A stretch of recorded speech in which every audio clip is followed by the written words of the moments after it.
छत्तीसगढ़ की राजधानी रायपुर में इस वक्त सनी लियोनी का नाम खूब चर्चाओं में घिरा हुआ है। दरअसल बॉलीवुड की मशहूर अभिनेत्री और पूर्व पॉर्न स्टार सनी लियोनी नवा रायपुर में आयोजित होने वाले बड़े डीजे नाइट इवेंट में शिरकत करने आ रही हैं। जय जोहार Chhattisgarh, I am Sunny Leone और मैं आ रही हूँ to Raipur for an amazing DJ night 22nd February Rama world Raipur में।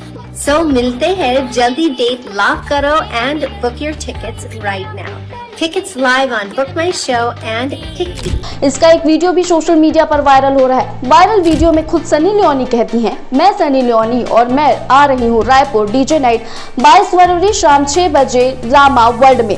जैसे ये वीडियो सामने आया, सोशल मीडिया पर हलचल मच गई। लोग पूछ रहे हैं कि इस इवेंट की अनुमति किस स्तर से मिली और क्या इसके सामाजिक प्रभाव पर ध्यान रखा गया। इधर हिंदू संगठनों ने इसका विरोध शुरू कर दिया है। उनका कहना है कि सनी लियोनी के इस आयोजन को तुरंत रोकना चाहिए। यदि नहीं रोका गया तो वो आने वाले दिनों में इसका जमकर विरोध करेंगे। वहीं सोशल मीडिया यूजर्स भी सवाल उठा रहे हैं कि क्या ये इवेंट हाल ही में छत्तीसगढ़ के गांवों और सरकारी रेस्ट हाउस में हुए अश्लील डांस विवादों से अलग होगा।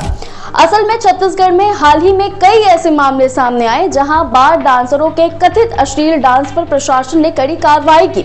गरियाबंद जिले में एसडीएम को नोट उड़ाने पर निलंबित किया गया। सूरजपुर के सरकारी रेस्ट हाउस में डांस मामले के बाद प्रशासन ने सख्ती दिखाई थी। इन घटनाओं ने जिला प्रशासन और अनुमति देने वाले अधिकारियों की काफी आलोचना झेलनी पड़ी थी। लेकिन अब नवा रायपुर में बड़े पैमाने पर होने वाले इस डीजे नाइट इवेंट को लेकर वही सख्ती नजर नहीं आ रही है। सोशल मीडिया पर लोग पूछ रहे हैं, क्या सेलिब्रिटी इवेंट्स के लिए नियम आम लोगों से अलग हैं? इस पूरे विवाद के बीच युवा दर्शक इस पार्टी का बेसब्री से इंतजार कर रहे हैं। शहर में उत्साह और विरोध दोनों एक साथ उभर रहे हैं। वीडियो, फोटो और सोशल मीडिया पोस्ट ने इस इवेंट को पहले ही वायरल बना दिया है। इवेंट के नेचर, अनुमति और सामाजिक असर को लेकर उठ रहे सवाल छत्तीसगढ़ में कानून और नैतिकता की नई बहस को जन्म दे रहे हैं। क्या प्रशासन इस बार शक्ति दिखाएगा या सेलिब्रिटी ग्लैमर के नाम पर सब कुछ अनदेखा कर दिया जाएगा? अब आप बताइए, क्या सनी लियोनी का ये इवेंट रोकना चाहिए या अनुमति देना ठीक है? आप अपनी राय कमेंट सेक्शन में जरूर बताएं और अपडेट्स के लिए वैम छत्तीसगढ़ को सब्सक्राइब करना ना भूलें।